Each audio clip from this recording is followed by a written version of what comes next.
Hello and welcome students, Gyanjyoti coaching সেন্টারের পক্ষ থেকে তোমাদের সকলকে আরো একবার স্বাগত।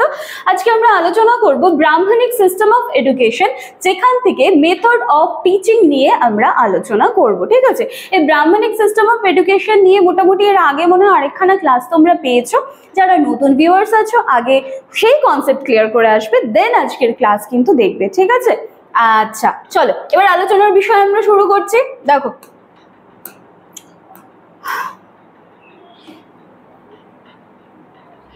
এক সেকেন্ড,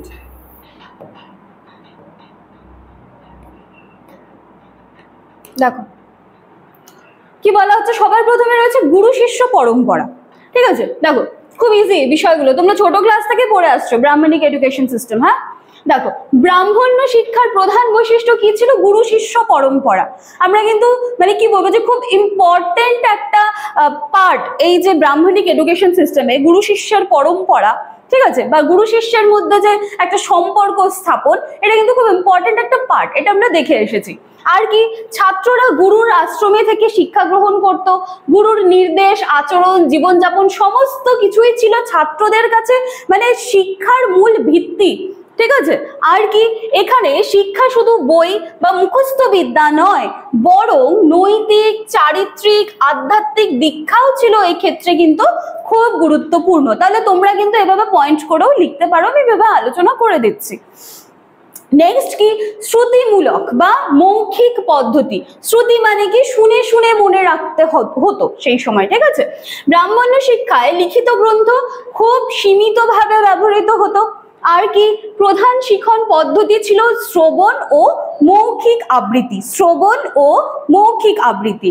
আচ্ছা, আর কি, বেদ ও শাস্ত্র সমূহ ছাত্ররা গুরুর মুখে শুনে বারবার আবৃত্তি করত এবং সেখান থেকে তারা কিন্তু মেমোরাইজ করার চেষ্টা করত।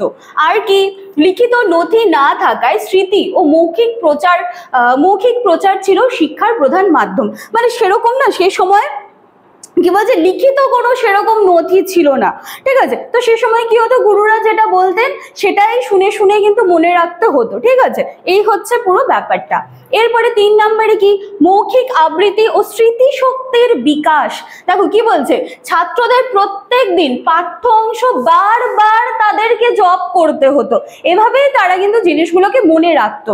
আর কি, উচ্চারণ ও ছন্দের শুদ্ধতার উপর ভীষণভাবে জোর দেওয়া হতো, যে প্রোনাউন্সিয়েশন কিভাবে হবে, কিভাবে তারা উচ্চারণ করবে ক্লিয়ার করে, দেন ছন্দের সাথে সাথে বিষয়টাকে বলা।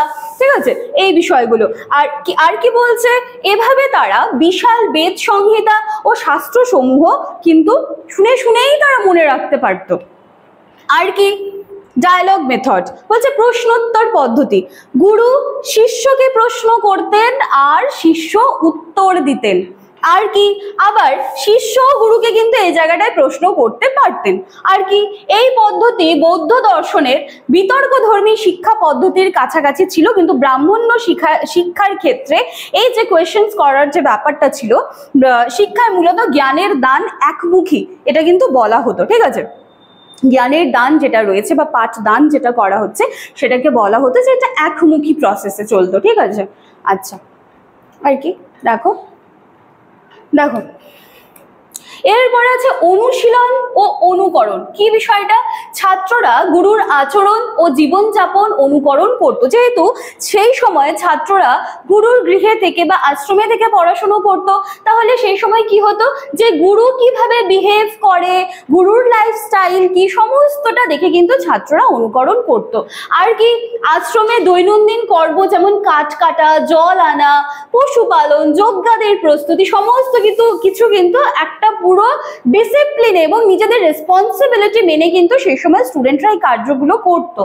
আচ্ছা, আর কি, তাই শিক্ষা শুধু ধর্মগ্রন্থে নয় বরং ব্যবহারিক জীবনযাত্রার সঙ্গেও কিন্তু সে সময় যুক্ত ছিল, যে শুধুমাত্র আমি ধর্মগ্রন্থ পড়বো, সেখান থেকে আমি ধর্ম বিষয়গুলো শিখবো সেটা নয়। যেহেতু তারা গুরু গৃহে থেকে বা আশ্রমে থেকে পড়াশোনা করতো, তো সেখানে কিন্তু তারা প্রত্যেক দিন কিছু না কিছু শিখতে পারতো। ঠিক আছে, আচ্ছা আর কি আছে, ধ্যান ও মনোসংযোগের মাধ্যমে শিক্ষা। বেদ অধ্যয়ন, মন্ত্র জপ ও ধ্যানের মাধ্যমে ছাত্রদের মনোসংযোগ এবং নিজেদেরকে আত্মসংযমী করতে পারতো তারা, ঠিক আছে। আর কি, এখানে শিক্ষা শুধু তথ্য সংগ্রহ নয় বরং আধ্যাত্মিক উপলব্ধির জন্য কিন্তু ভিত্তি করে তৈরি হতো। আচ্ছা, আরো দুখানা পয়েন্ট আছে, একখানেই আছে। দেখো, সামাজিক ও ধর্মীয় আচার সংযুক্ত শিক্ষা বলছে পাঠদান চলতো মূলত বেদ, উপনিষদ, ব্রাহ্মণ, আরণ্যক ইত্যাদি গ্রন্থের মাধ্যমে, এবং এই শিক্ষার মাধ্যমে ছাত্ররা যজ্ঞকর্ম, ধর্মীয় বিধি বিধান, সামাজিক কর্তব্য সমস্ত কিছু কিন্তু তারা শিখতে পারতো, ঠিক আছে। শুধু এরকম নাই যে তারা ধর্মগ্রন্থ পড়ে সেখান থেকেই কিছু শুধুমাত্র ধর্ম রিলেটেড শিখছে, কিন্তু সেটাই নয়, যেহেতু তারা গুরুগৃহে বা গুরুর আশ্রমে থেকে পড়াশুনো করতো, তো দেন কিন্তু তাদের যে ওভারঅল যে বিষয়টা রয়েছে, যেমন ধরো যে যজ্ঞকর্ম, ধর্মীয় বিধি বিধান, সামাজিক কর্তব্য, দেন আমরা কি দেখলাম যে আধ্যাত্মিক উপলব্ধি হচ্ছে, আর কি হচ্ছে, ব্যবহারিক জীবনযাত্রার সঙ্গে যুক্ত ছিল, যেখান থেকে তারা কিন্তু কিছু না কিছু শিখতে পারতো, ঠিক আছে। তো এটাই ছিল টিচিং মেথড। এবার দেখো একদম সংক্ষেপে আমরা কি কি দেখলাম। আমরা দেখলাম যে ব্রাহ্মণ্য শিক্ষা ব্যবস্থার শিক্ষণ পদ্ধতি মূলত মৌখিক শিক্ষা, শ্রবণ ও আবৃত্তির উপর নির্ভর করা। আর কি দেখলাম, গুরু শিষ্য পরম্পরা। আর কি দেখলাম, দৈনন্দিন জীবনযাত্রার মাধ্যমে শিক্ষা, প্রশ্নোত্তর অনুকরণ করা, এবং সবশেষে আমরা কি দেখলাম, ধ্যান এবং আত্মসংযমী হওয়া, ঠিক আছে। তো এই ছিল কিন্তু তোমাদের আজকের ক্লাস বা আলোচনার বিষয়। এবার আমি একটুখানি কোর্স ফির বিষয়টা তোমাদের সাথে আলোচনা করে দিচ্ছি। দেখো, তোমাদের কোর্স ফি কিন্তু রয়েছে এক সেকেন্ড,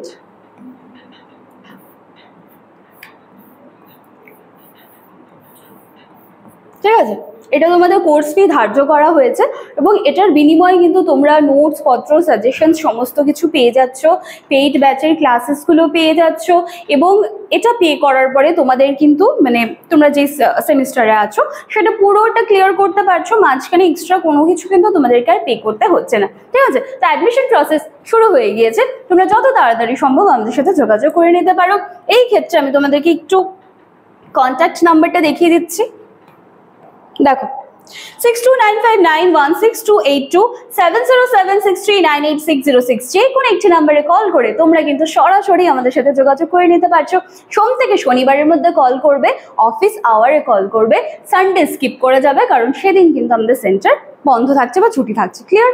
চলো, তাহলে এই ছিল আজকে আমাদের ক্লাস বা আলোচনার বিষয়। আশা করছি ভিডিও থেকে কিন্তু তোমাদের কনসেপ্ট ক্লিয়ার হয়ে যাবে। চলো, দেখা হচ্ছে আবার নেক্সট দিনের ক্লাসে তোমাদের সিলেবাসে দেওয়া নতুন একটা টপিক নিয়ে। Thank you.